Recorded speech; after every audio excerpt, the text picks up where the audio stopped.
In this video, we're going to draw some pretty pictures.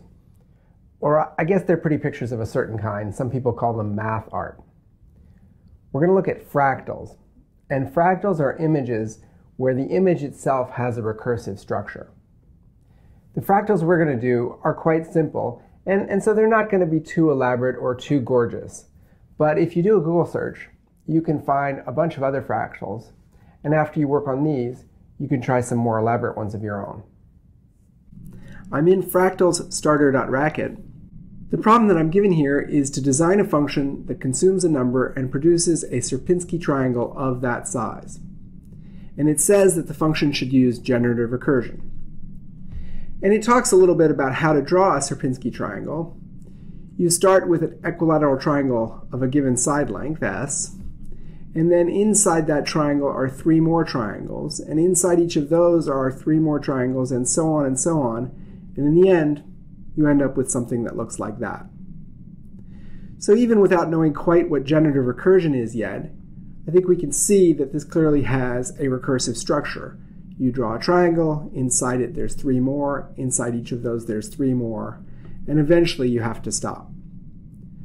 So what I'm going to do is I'm going to follow the generative recursion recipe here, and then talk a little bit at the end about why that recipe works the way it does. So the first thing I'm going to do is do just a little bit of domain analysis. Let's see. If this triangle, this outer triangle, has a side length of S, then that means each of these subtriangles have a side length of S over 2. And that's kind of the end of the domain analysis, really. And I just have to keep making them until they get somehow small enough. So let's see. Let's start following the HTDF recipe for generative recursion, which is like the HTDF recipe, but just a little bit different with regard to the template, and it requires an additional step at the end. We're going to consume a number, which is a side length, and we're going to produce an image. And it's just produce a Sierpinski triangle of size S, or of the given size. Let's do a stub. We'll call it stri S, and it's got to produce some image, so we'll do that familiar blank image that we've done before. Square, 0, solid, white. Now let's do some check expecs. Now, we don't have the recipe for generative recursion mastered yet, but I can tell you right away that one element of it is to do the base case test first. That's going to be in common with the kinds of recursion functions we've already been designing. So what's the base case in a function like this? Well, the base case in this function is that we're asked to produce a triangle that's so small that we're not going to recurse anymore. We've gotten to the smallest side triangle that we're going to make. And I don't know what that is, but clearly that's going to be kind of an interesting number. So, I'm going to give it a name as a constant.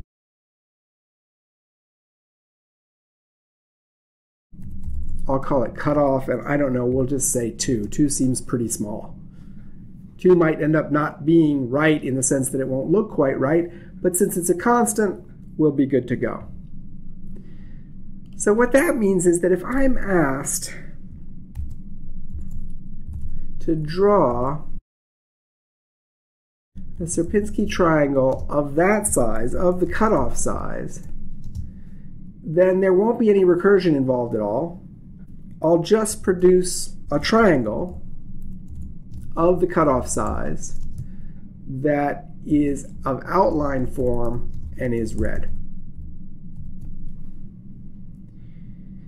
And here I'm going to use a trick that I haven't shown you in a while, which is when I'm doing check expecs for graphical things, and I kind of want to make sure my check expecs are right in the sense that the images actually are looking the way I want them to look, a great thing to do at this point is to run it, and the test will fail, but I can actually kind of see what the test was supposed to be. And of course that's very, very hard to see, but you know, there is a triangle there. Let's do another one. Our domain analysis says that the next biggest size of triangle in some sense is cutoff times 2. Of course, it could be not exactly a multiple of cutoff, but just to make my check expect simple, let's do that case. Let's say check expect Sierpinski triangle of times cutoff 2. And what's that going to be? That's going to be a big triangle of that size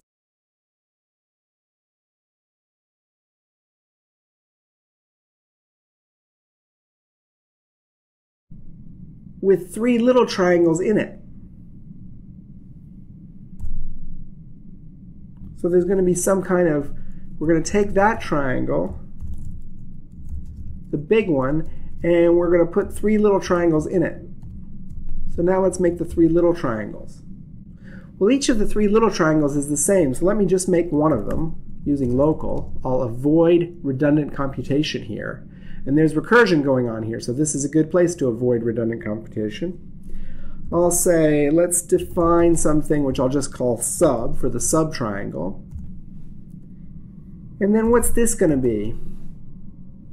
Well, this is just a Sierpinski triangle of size cutoff. Because if I take times cutoff 2 and divide it by 2, that's cutoff. And I know that a Sierpinski triangle of size cutoff is just a triangle, so this is really going to be just this thing here.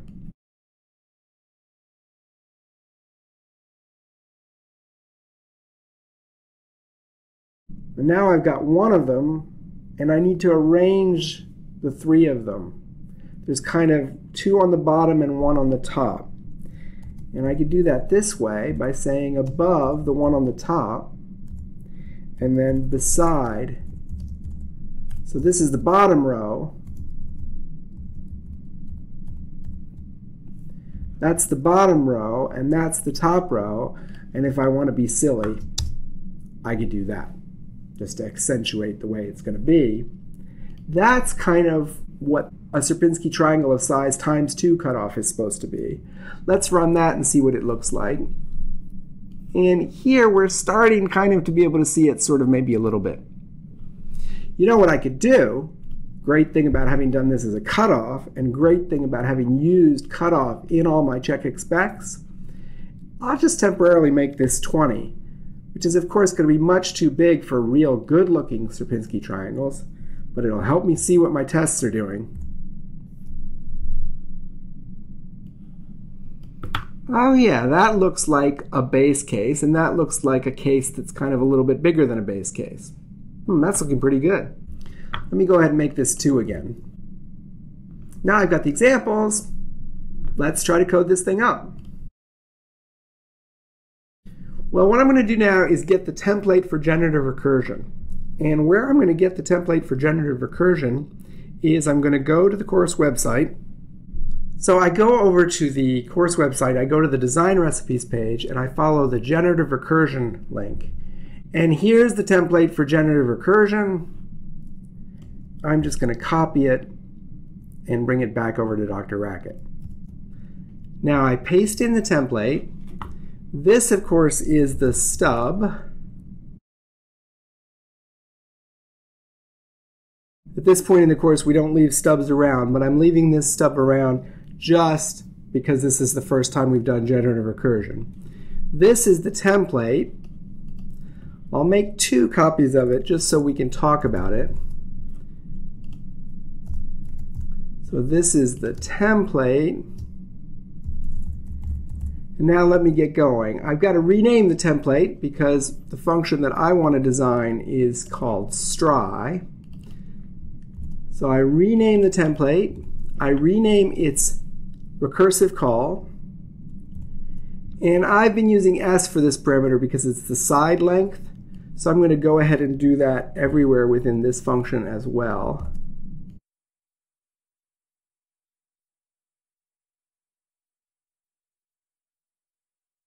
And now I've got this template. I've got some check expects. What does this template mean? Well, the way to read this template is this question, if trivial question mark s. Another way to read that question is it's the same thing as saying, are we in the base case? The reason we call it trivial in this template is this is the problem that's so simple that we're not going to have to do any recursion. So when is a Sierpinski triangle so simple that we won't have to do any recursion? Well, it's when the size reaches cutoff. That's sort of what we decided, is cutoff was the smallest one we were going to do. So I'm going to change trivial here to be less than or equal to s to cutoff. I could have made it less than, that's just a detail in how we do this particular function, but I'm saying less than or equal s to cutoff. And now trivial answer in the template is telling me, hey, what you need to fill in here is what you're going to do if there's not going to be any more recursion. Well, I know what I'm going to do if there's not any more recursion. I'm just going to make a triangle of that size. Okay? I'm just going to say triangle S outline red. Okay? That's the trivial answer. So the trivial question is, we've reached the trivial case if S is less than or equal to cutoff, and in that case, we make a triangle of size S. Notice I'm making a triangle of size S here. I'm not making a triangle of size cutoff. And the reason I'm doing that is this less than or equal to means that S might be smaller than cutoff. Okay? It's just at least as small as cutoff. So that's why this is an S here rather than cutoff. So then what do I do in the recursive case? Well, it's kind of right here. Okay? I'm going to overlay a triangle of the current size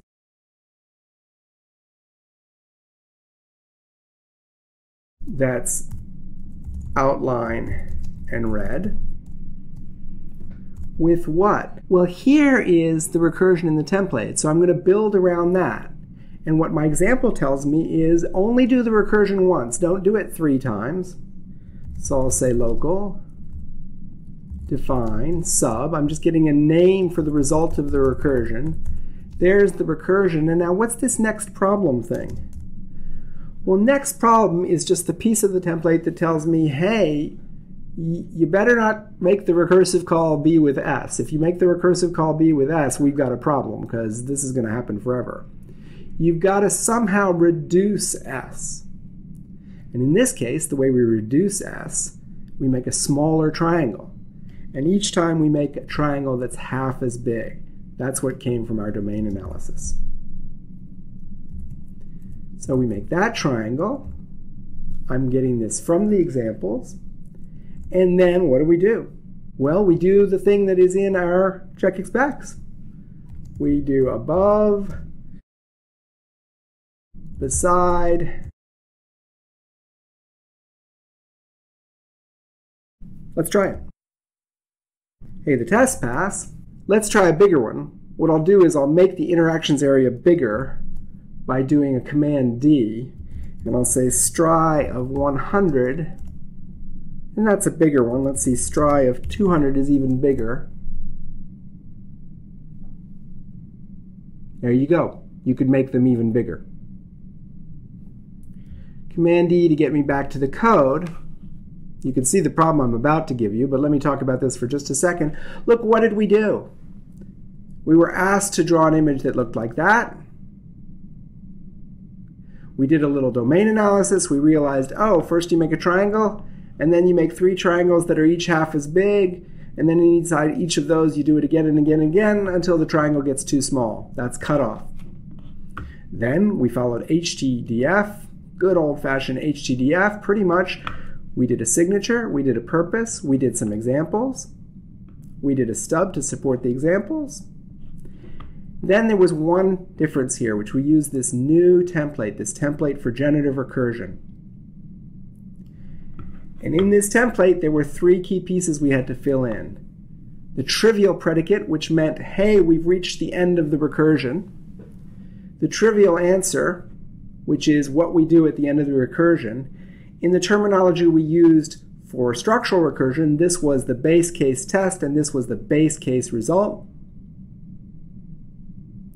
And then we did the non-base case, where we do something with the current value d, and we call ourselves recursively with some next problem, and that's how this ended up looking. It ended up looking just like this. So that's kind of neat. That's kind of fun. What I want you to do now is to do the second problem in this starter file, which is to design a function to produce a Sierpinski carpet of size S. And here's an example of a large Sierpinski carpet. And let me just observe one thing for you that will help. The idea is you make a square, and inside of that square you put 8 copies of a recursive call. Those sit all around the edge, 1, 2, 3, 4, 5, 6, 7, 8. And then right in the middle, you just put a blank square of that size. So it's almost the same structure as the triangle. The key insight you need is it's going to be 8 copies of the recursive call to S carpet and a blank square in the middle. Once you do that, and then we'll talk when you're done.